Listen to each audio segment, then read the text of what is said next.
Bonjour à tous, bonjour dans Racine et Algorithmes, l'émission de Phobia. On enregistre aujourd'hui la deuxième émission en live, hein. Vous êtes accessible de Twitter, Facebook et TikTok pour nos auditeurs qui nous suivent, avec une thématique: et Cilia pouvait sauver mon village. Donc aujourd'hui, pour la deuxième émission, on a l'honneur d'accueillir Eric Gobert, qui est un ami depuis longtemps. Eric, c'est une voix qui compte dans l'écosystème tech français. Il est assureur de métier, mais il est influenceur de conviction. Donc, il a toujours fait le lien entre l'innovation, l'impact et les territoires. Donc, Eric, je te présente rapidement. Tu es passionné de tech émergente et tu explores vraiment ces usages concrets de l'IA pour les citoyens et les entreprises. Donc, tu n'es pas un théoricien, pour moi, tu es un vrai éclaireur. Et donc, tu étais intervenant dans le premier Phobia le 5 avril, tu es un des speakers, donc je te remercie beaucoup. Et cette émission est vraiment concrète. Donc, l'idée, c'est de faire un dialogue entre nous sur ces sujets d'IA. Et donc, pour commencer un petit peu notre échange ensemble, si je te dis un village, qu'est-ce que ça t'inspire, le mot village, aujourd'hui? Eh ben, écoute, merci Emmanuel pour l'invitation et j'ai été vraiment ravi d'intervenir dans ce moment historique du 5 avril à Belabre. Merci. Et tu vois, ce village de Belabre, il illustre vraiment tous mes souvenirs d'enfance, parce que moi, je suis breton d'origine. J'ai vécu dans la région de Saint-Brieuc, dans les Côtes-d'Armor. J'ai écumé toutes les routes départementales parce que j'ai fait beaucoup de vélo en tant qu'amateur. Mhm. Et j'ai vu en fait la vie qu'il y a dans chaque village, parce que bon, moi j'habitais enfin, pas très loin de l'agglomération de Saint-Brieuc, donc il y avait un village de 6000 habitants, donc c'est quand même important. Mais j'avais l'occasion de croiser certaines personnes dans des petits villages, et on voit bien que eh ben, il y avait une certaine structuration assez classique, où on avait la poste, on avait les banques, la mairie, tous Mhm. les services publics, la poste, et tout ça, en fait, même si on était dans un petit village, tout ça était bien installé. Alors évidemment, hein, on est loin du sujet dont on va parler aujourd'hui, mais je Mhm. pense que ces sujets de nouvelles technologies, justement, c'est l'occasion de ramener en fait cette vie. Alors elle peut être numérique, hein, Mhm. dans ces villages, mais ce lien et tisser en fait ce réseau avec le village d'à côté, avec la Ouais. région. Et Mhm. ça, en fait, ça permet en fait de lutter contre tous ces déserts médicaux, Mhm. de favoriser aussi le tourisme rural. Et tout ça, en fait, permet de redonner du lien social. Et je trouve que c'est toutes ces nouvelles technologies, hein, comme tu le mentionnais. On peut en avoir peur, hein, parce que évidemment, chaque nouvelle technologie, si elle est mal utilisée, ou en tout cas si elle est utilisée de façon vraiment désagréable, ou en tout cas mal intentionnée, mais si on voit le verre à moitié plein, et tu me connais, c'est plutôt ma philosophie, Mhm. évidemment, on va trouver beaucoup, beaucoup d'utilisations, et qui aussi permet de retisser aussi ce lien intergénérationnel. Évidemment, tout ce qui est nouvelle technologie, ça nécessite de passer par de la formation, Mhm. du travail de proximité. Et après, on l'a vu, tous les investissements qui ont été consentis par tous les grands opérateurs téléphoniques dans le pays ont fait que le, le- la fibre a pu se déployer très facilement en fait dans tous les territoires. Alors, évidemment, il y a encore quelques zones blanches, mais dans ces cas-là, on peut imaginer que on va utiliser une connexion par satellite. Et à chaque fois, on a à ce stade une réponse pour pallier à certains manques en fait dans ces territoires.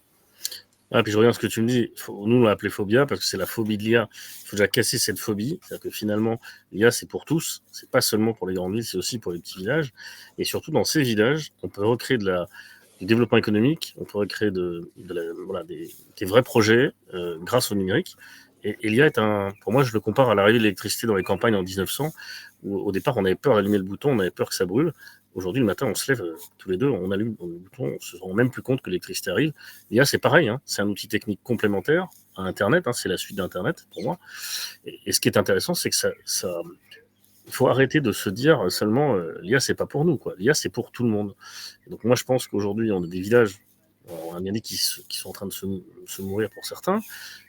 Aujourd'hui, c'est un vrai sujet de levier d'innovation qui est vraiment accessible. Et donc voilà, ce qui est intéressant dans la démarche qu'on a eue, c'est de se dire qu'est-ce que ça apporte réellement l'IA pour un agriculteur, une aide-soignante, un maire, etc. Alors voilà, l'idée c'est de voir un petit peu ensemble, qu'on creuse un petit peu tes convictions à toi, parce que tu es l'invité. L'important c'est qu'on retienne tes convictions à toi. Donc déjà sur la partie santé, je pense que c'est un sujet qui te passionne. Quelle est un petit peu ton idée par rapport à ce que l'IA peut apporter à ces sujets de santé qui ont des vraies problématiques dans les campagnes? Alors, avant de répondre à cette question, et je reviens encore une fois, hein, ça m'a vraiment marqué, hein, ce lancement de Phobia.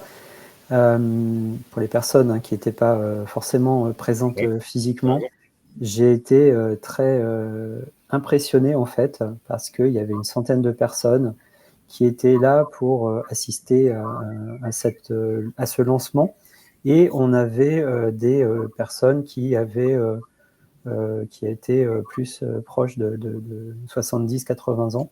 Donc, les nouvelles technologies, c'est pas que pour les geeks, c'est pas que pour les jeunes. Et donc, en fait, il y a un vrai intérêt, il y a une vraie curiosité pour justement ces nouvelles technologies. Et justement, ces populations, eh ben, écoute, elles peuvent, avec justement ces nouvelles technologies, alors évidemment, je reviens encore toujours sur mon sujet de formation, il faut accompagner ces personnes, mais il me semble que tu fais aussi beaucoup de formations sur l'intelligence artificielle. Et justement, en fait, ces outils, ces nouvelles technologies, on a eu cette vague de cabines de médecine qui étaient implantées dans des mairies, par exemple. Bon, on voit qu'il y a eu quand même aussi pas mal de voûtes de boucliers, mais je reste convaincu que justement, quand on est sur des fois des rendez-vous où on va faire juste de relancer en fait une ordonnance, une production d'ordonnance, bah écoute, dans ces cas-là, on n'a pas besoin de prendre sa voiture pour faire 40 ou 50 km, parce que ces personnes aussi, elles ne sont pas forcément mobiles. Et donc, en fait, ces sujets d'IA, et notamment en santé, moi, j'ai participé avec l'Université de Bourgogne à un diplôme universitaire d'IA générative en santé, à destination justement des professionnels de santé. Et on voit bien que de plus en plus, ils se dotent d'outils.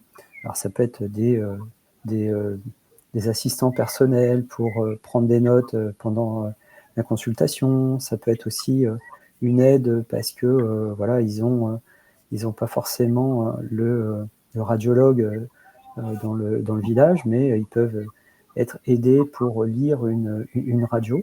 Et donc, en fait, tout ça, ça permet de faciliter la vie des médecins généralistes, mais c'est aussi dans l'autre côté de la face, c'est que forcément, ça soulève des questions de responsabilité civile.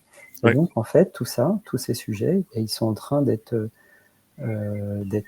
explorés, d'être testés. Et donc, en fait, souvent, la nouvelle technologie arrive avant la réglementation.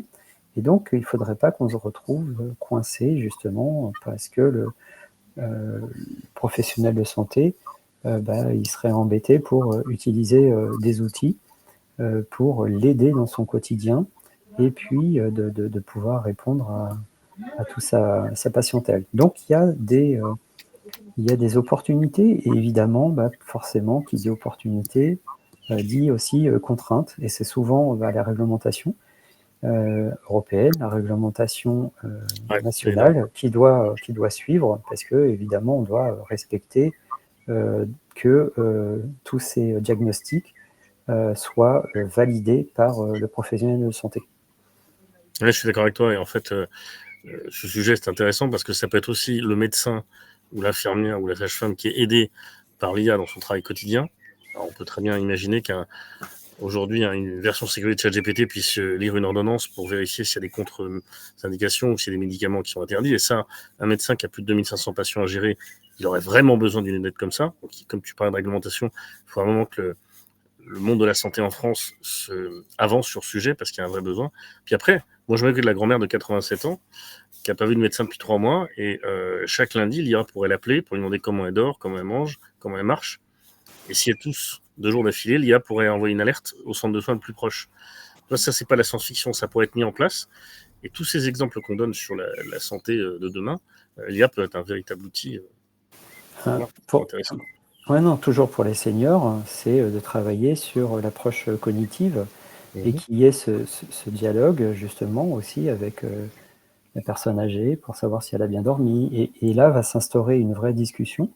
Alors évidemment, il faut que ce soit aussi encadré dans un protocole, hein, on ne fait pas n'importe quoi, mais des études ont montré que, notamment pour lutter contre les dérives, ou en tout cas les méfaits, et puis de garantir une santé mentale positive, c'est que justement ces IA puissent permettre d'échanger avec, pour aussi déceler des fois des débuts d'Alzheimer.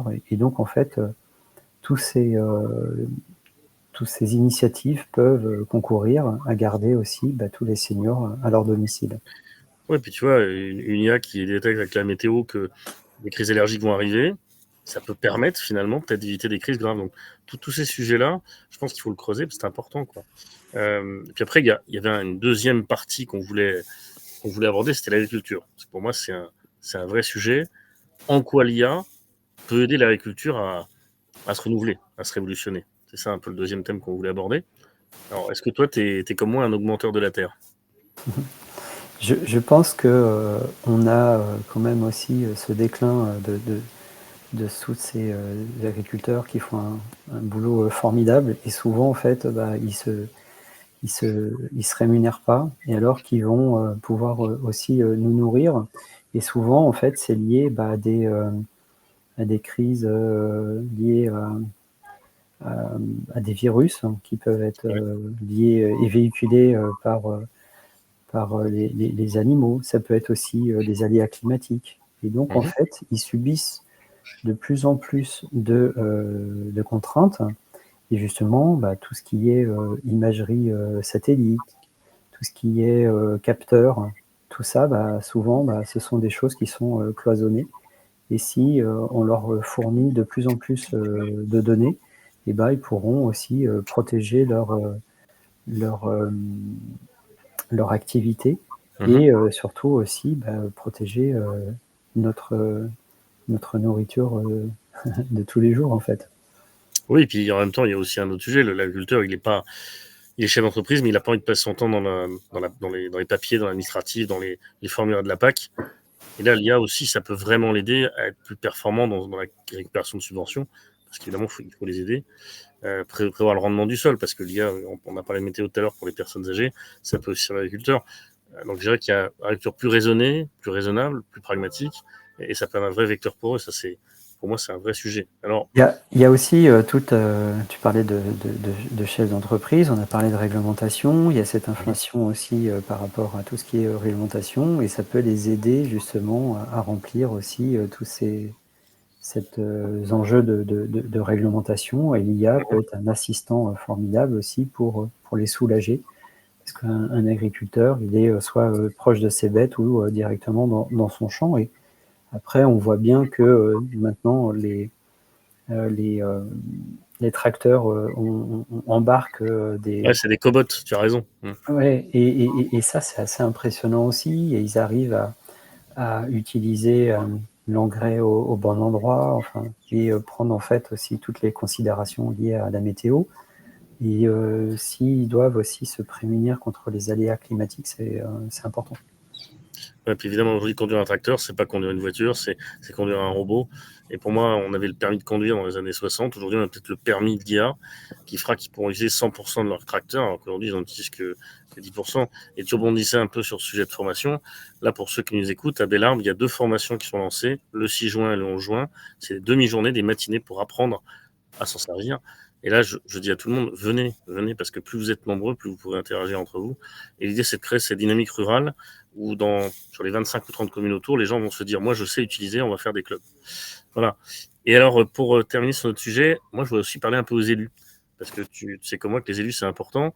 Il y a un maire sur 2 qui renonce à son mandat aujourd'hui, pas par lassitude, mais parce qu'il se sent seul. Alors, est-ce qu'à ton avis, l'IA pourrait aider les maires, en tout cas les secrétaires de mairie, à être acteurs de leur mandat d'une autre manière? Il y avait aussi, pendant ce rendez-vous à Bellabre, il y avait une personne qui travaillait dans une mairie et tout de suite, elle a su identifier quelles étaient les opportunités de l'IA. Ouais, t'as Et raison. puis, on a aussi ce rôle de se dire, moi je le vois, moi j'habite Paris, hein, et dans la mairie de mon arrondissement, il y a un ordinateur à l'accueil et tu as une personne qui vient aider les personnes à faire toutes les démarches administratives. Et donc ça, on doit aussi, dans cette décentralisation au niveau de chaque mairie, au niveau de chaque commune, pour faire ces ateliers, simplifier. Et puis le maire, il doit aussi utiliser sa propre IA pour qu'il puisse donner toutes les informations à ses administrés pour qu'ils soient le plus heureux, les plus heureux et surtout aussi accueillir ces nouvelles générations qui viennent peupler ces villages en fait. Et ça en fait c'est le plus important et on le voit bien que suite au Covid, les citadins qui ont quitté les grandes villes pour aller dans ces villages, ils s'y retrouvent parce que ils sont capables de travailler à distance et ils peuvent aussi Et rester dans leur petite je te, famille dans ces villages. je te coupe avec ta raison. Moi, j'ai vu à Bellarbe, il y avait au moins 40 personnes qui sont des télétravailleurs qui viennent plus de 5 jours par mois. Et ça, on les ignore, on s'occupe pas d'eux. Et peut-être que l'IA serait un moyen grâce à des tiers-lieux numériques, de leur monter des espaces où ils pourraient travailler en fait d'une manière. Voilà. Donc ça, c'est intéressant parce que tu te rends compte que finalement, l'IA, elle va être faite pour les gens. Et je dirais que pour un peu clôturer notre échange, parce que tu es quelqu'un de très pris, donc je ne vais pas te garder pendant des heures ici. C'est quoi, toi, ta conviction par rapport à ça, ce sujet de l'IA des territoires, l'IA des zones oubliées? Est-ce qu'il y a un mot que tu as envie de laisser à ceux qui nous écoutent sur les prochaines étapes qu'il faudrait faire pour mettre ça en place? En fait, il y a eu ce moment et cet événement-là le 5 avril, et c'est de le déployer dans tous les territoires, et que chaque commune, chaque département, chaque communauté de communes, chaque région s'empare de ce vent nouveau, et que ce soit pas juste l'IA qui s'adresse aux entreprises, mais c'est vraiment ce lien entre justement les agriculteurs avec les grandes entreprises, les artisans aussi, parce qu'on oublie souvent que les artisans, ils se trouvent aussi dans ces territoires. Et pareil, souvent, ils sont dépassés parce qu'ils doivent faire des devis, ça leur prend beaucoup de temps, émettre des factures, faire la compta, et tout ça, en fait, l'IA peut les aider. Et donc, en fait, c'est vraiment créer ce tissu économique et social au sein des territoires. Et l'IA peut être un vrai vecteur qui va accélérer le mouvement. Et on voit bien qu'il en est capable, modulo toutes les précautions dont on a parlé avant. Ouais, puis là où tu as raison, c'est que l'IA, elle est pas faite seulement pour des gens qui sont actifs. Hein. Moi, aujourd'hui, je lance à Bellarbe en juin-juillet les après-midi Phobia, donc ça va être 3-7 ans, 8-13 ans, 14-18 ans. Et donc les jeunes aussi, il faut les accompagner parce que dans ces villages, ils n'ont pas souvent accès, en fait, si tu veux, à ces technologies. Et si tu les formes et que tu leur apprends à s'en servir, il y aura un vrai sujet de travail. Non, mais écoute, c'est parfait. C'est exactement ça. Et ça, c'est très important, en fait, parce que souvent, la, la réflexion qu'on fait une fois qu'on a utilisé l'IA, j'aurais jamais pensé que je pourrais l'utiliser pour faire ça. Et à chaque fois, en fait, et c'est vrai à tout âge, en fait, et on voit bien que des fois, ça peut être pour du soutien scolaire. Quand on est, des fois, on a besoin d'une explication sur un cours, ou si on a besoin juste parce qu'on est passionné par un sujet, si on est passionné d'histoire, on peut demander à l'IA. Et c'est ce genre ça rend autonome et responsable, en fait, et toutes les générations, en fait. Et ça, c'est un formidable outil. Bah, écoute, Eric, moi, je voulais vraiment te remercier de tes convictions, de ce bel échange aujourd'hui. Je te réinviterai sûrement dans Racine Algorithme parce que je pense que tu as plein de choses à nous dire. Et on va continuer à lancer le mouvement et on se retrouve très bientôt. Merci Ouais, à bah tous. écoute, avec grand plaisir, parce que je sais on n'a pas pu aborder tous les thèmes qu'on avait imaginés, mais avec grand plaisir pour revenir dans ton émission. Avec grand plaisir. Bon courage, Eric, et à bientôt. Merci à Merci, à tous. bientôt.